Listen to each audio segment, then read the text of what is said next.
మంత్రివర్గ విస్తరణపై చాలా మంది నేతలు ఆశలు పెట్టుకున్నారు. అమాత్య పదవి కోసం వాళ్లంతా సరికొత్త వ్యూహాన్ని ఫాలో అవుతున్నారు.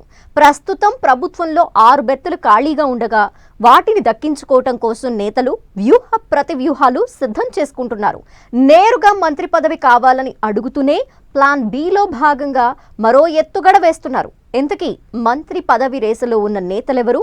వాళ్ళు అనుసరిస్తున్న స్ట్రాటజీ ఏంటి?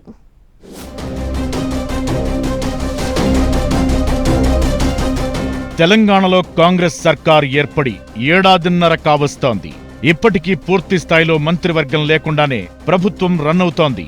ఖాళీగా ఉన్న బెర్తులను భర్తీ చేయాలని పార్టీ అధిష్టానం భావిస్తోంది.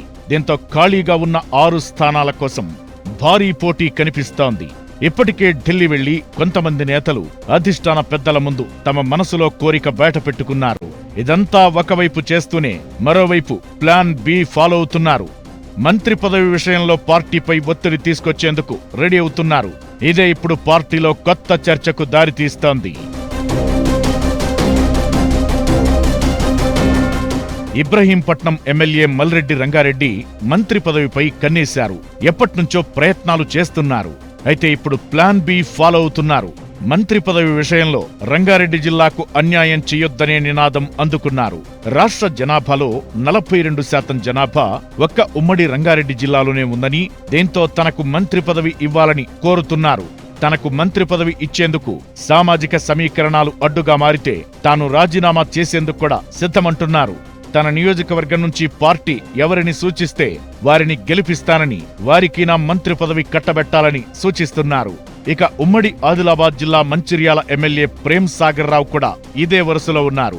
జిల్లాలో పార్టీ కోసం పడిన కష్టాన్ని లెక్కలోకి తీసుకోవాలని, తనకు కేబినెట్లో ఛాన్స్ ఇవ్వాలని పట్టుబడుతున్నారు. మంత్రి పదవి దక్కకపోతే ఎమ్మెల్యే పదవికి రాజీనామా చేస్తానని పార్టీ సీనియర్లు సన్నిహితుల దగ్గర చెబుతున్నారట. ఇక మంత్రి పదవుల విషయంలో గతంలో తమకిచ్చిన హామీలను నిలబెట్టుకోవాలని కోమటిరెడ్డి రాజగోపాల్ రెడ్డి, గడ్డం వివేక్ పట్టుబడుతున్నారు. దీనికి సంబంధించి ఇప్పటికే పార్టీ అగ్రనేతలను కలిసి తమకిచ్చిన హామీలను గుర్తు చేశారు. భువనగిరి పార్లమెంటు గెలిపించుకుని వస్తే మంత్రి పదవి ఛాన్స్ ఉంటుందని లోక్సభ ఎన్నికల సమయంలో కోమటిరెడ్డి రాజగోపాల్ కు పార్టీ పెద్దలు హామీ ఇచ్చారట.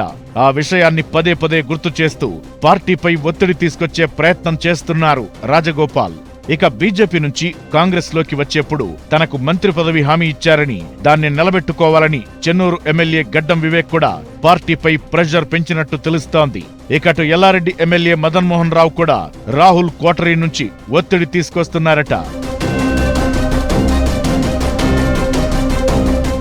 ఇకటు ప్రభుత్వ విప్ బీర్ల ఐలయ్య కూడా యాదవ సామాజిక వర్గానికి కేబినెట్లో స్థానం కల్పించాలని ఒత్తిడి తీసుకొస్తున్నారు.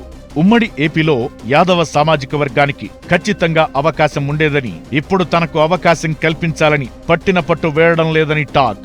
ఇక ఈ మధ్య సీనియర్ నేత విహెచ్ ఇంట్లో మున్నూరు కాపు సామాజిక వర్గ నేతల సమావేశం జరిగింది. దీంతో మున్నూరు కాపు ఈక్వేషన్ లో భాగంగా మంత్రి పదవి కోసం ఆది శ్రీనివాస్ కూడా ఒత్తిడి పెంచుతున్నారనే టాక్ వినిపిస్తోంది.